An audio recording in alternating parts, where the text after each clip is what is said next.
Teman-teman, saat teduh kita edisi 65, Kitab Keluaran pasal 24 ayat 12 sampai dengan 18 berbicara tentang pengantara atau mediator. Musa menjadi pengantara antara Israel dengan Allah. Peran Musa ini menggambarkan Yesus Kristus yang adalah pengantara yang sejati antara manusia dengan Allah. Ayat 12 berkata, Tuhan berfirman kepada Musa, "Naiklah menghadap aku ke atas gunung dan tinggallah di sana, maka aku akan memberikan kepadamu loh batu, yakni hukum dan perintah yang telah kutuliskan untuk diajarkan kepada mereka." Ayat 12 ini sangat instruktif. Persekutuan, ya, Tuhan menginginkannya. Perintah Tuhan tegas dan lugas, naiklah menghadap aku. Orang yang berbahagia adalah mereka yang dipilih Tuhan untuk datang mendekat kepadanya. Seperti yang diungkapkan Kitab Mazmur pasal 65 ayat yang keempat, berbahagialah orang yang engkau pilih dan yang engkau suruh mendekat untuk diam di pelataranmu.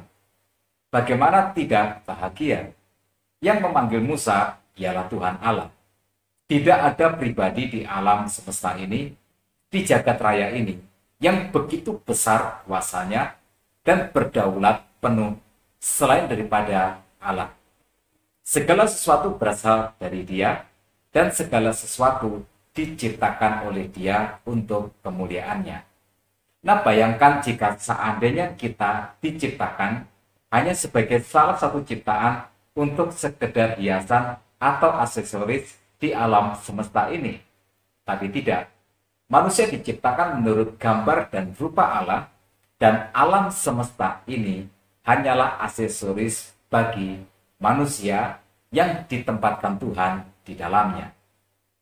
Panggilan Tuhan untuk bersekutu adalah sebuah kehormatan, adalah sebuah kemuliaan, dan Musa meresponnya. Ayat 13 dan 14 berkata, "Lalu bangunlah Musa dengan Yosua, abdinya, maka naiklah Musa ke atas gunung Allah itu. Tetapi kepada para tua-tua itu, ia berkata, tinggallah di sini menunggu kami, sampai kami kembali lagi kepadamu. Bukankah Harun dan Hur ada bersama-sama dengan kamu? Siapa yang ada perkaranya, datanglah kepada mereka." Nah, Tuhan memilih Musa untuk datang mendekat kepadanya, untuk menerima loh batu yang berisi hukum dan peraturan, untuk disampaikan kepada Israel, karena Tuhan hanya dapat didekati dan disembah melalui pengantara. Pelayanan Musa sebagai pengantara ini menjadi bayangan bagi pengantara yang sesungguhnya, yaitu Tuhan Yesus. Ketika manusia jatuh ke dalam dosa, maka upah dosa ialah maut. Nah, untuk menyelamatkan manusia dari hukuman kematian kekal, Allah menjanjikan penebus dosa, yaitu Tuhan Yesus, yang dijanjikan sejak di Taman Firdaus. Nah, melalui penebusan dosa oleh Tuhan Yesus inilah manusia diselamatkan. Tuhan Yesus menjadi pengantara antara manusia dengan Allah. Maka saat teduh pagi ini akan melihat bagaimana pelayanan Musa menjadi gambaran dari pelayanan Tuhan Yesus. Yang pertama, baik Musa maupun Tuhan Yesus adalah pemberi hukum. Melalui Musa, Tuhan memberikan hukum Taurat untuk umatnya. Tetapi melalui Tuhan Yesus, Allah memberikan hukum kasih karunia dan kebenaran, seperti yang dikatakan di dalam Injil Yohanes pasal 1 ayat yang ke-17. Sebab hukum Taurat diberikan oleh Musa, tetapi kasih karunia dan kebenaran datang oleh Yesus Kristus. Jadi seperti Tuhan Yesus memberikan hukum kasih karunia, Musa memberikan hukum Taurat. Nah, yang kedua adalah pemuritan. Musa memuridkan Yosua. Tuhan Yesus memuridkan 12 muridnya yang kemudian berkembang menjadi banyak murid. Dan fenomena pemuritan pun terjadi sama, seperti yang dikatakan di dalam Yohanes pasal 14 ayat 12. Tuhan berfirman, "Aku berkata kepadamu, sesungguhnya barang siapa percaya kepadaku, dia akan melakukan juga pekerjaan-pekerjaan yang aku lakukan, bahkan pekerjaan-pekerjaan yang lebih besar daripada itu. Nah, ini adalah janji Tuhan Yesus kepada murid-muridnya. Dan ini juga yang terjadi dengan Yosua. Hukum pemuritan. Musa selama 40 tahun membawa bangsa Israel keluar dari Mesir sampai ke pinggir tanah perjanjian. Tetapi Yosua lah yang membawa Israel masuk ke tanah perjanjian dan memiliki tanah perjanjian itu. Nah, yang ketiga, Musa meninggalkan umat Israel ketika dia dan Yosua naik ke gunung Tuhan dan kemudian mendelegasikan kepemimpinan kepada umat, kepada Harun dan Hur, dan juga kepada tua-tua Israel. Nah, begitu juga dengan Tuhan Yesus. Setelah kebangkitannya, Tuhan Yesus naik ke surga, lalu mendelegasikan pelayanan kepada umatnya, kepada murid-muridnya, yaitu kepada para gembala lokal. Yang keempat, Musa mengalami kemuliaan Tuhan di atas gunung. Seperti yang diceritakan dalam ayat 15 sampai dengan 17, maka Musa mendaki gunung dan awan itu menutupinya. Kemuliaan Tuhan diam di atas gunung Sinai dan awan itu menutupinya 6 hari lamanya.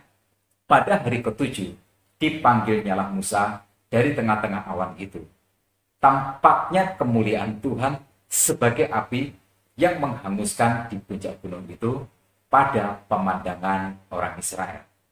Nah, hal yang sama juga terjadi dengan Tuhan Yesus. Tuhan Yesus juga dimuliakan di atas gunung sebelum dia disalibkan untuk menebus dosa manusia. Yang kelima, melalui pelayanannya sebagai pengantara, Allah tinggal bersama-sama dengan umat Israel. Ayat 16 tadi berkata, kemuliaan Tuhan diam di atas gunung Sinai. Nah, kata diam atau istirahat menggambarkan keagungan dari Shekinah Allah, yaitu kehadiran Allah di tengah-tengah umatnya. Nah, padanan kata diam ini di dalam bahasa Yunani digunakan untuk Tuhan Yesus yang tinggal di antara kita, Allah yang beserta dengan kita. Yang keenam, baik Musa maupun Tuhan Yesus mendengar Allah berbicara. Allah berbicara dengan jelas kepada Musa. Nah, demikian juga Allah berbicara dengan jelas kepada Tuhan Yesus saat berkata, inilah anakku yang kukasihi, kepadanya lah aku berkenan. Yang ketujuh, ada kesamaan lain antara Musa dengan Tuhan Yesus. Musa menghabiskan 40 hari 40 malam di gunung Sinai, dan Tuhan Yesus berpuasa 40 hari 40 malam di padang gurun.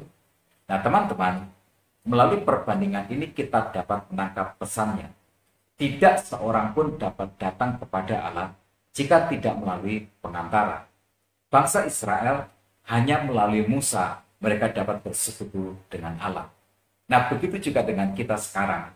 Tanpa Tuhan Yesus sebagai pengantara kita, manusia tidak dapat datang kepada Allah, sebab di luar Yesus, Allah berdiri sebagai hakim yang suci.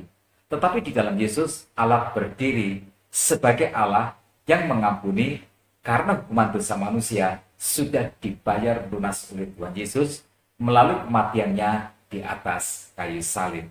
Puji Tuhan. Tetap semangat dalam kehidupan. Tuhan Yesus memberkati kita semua.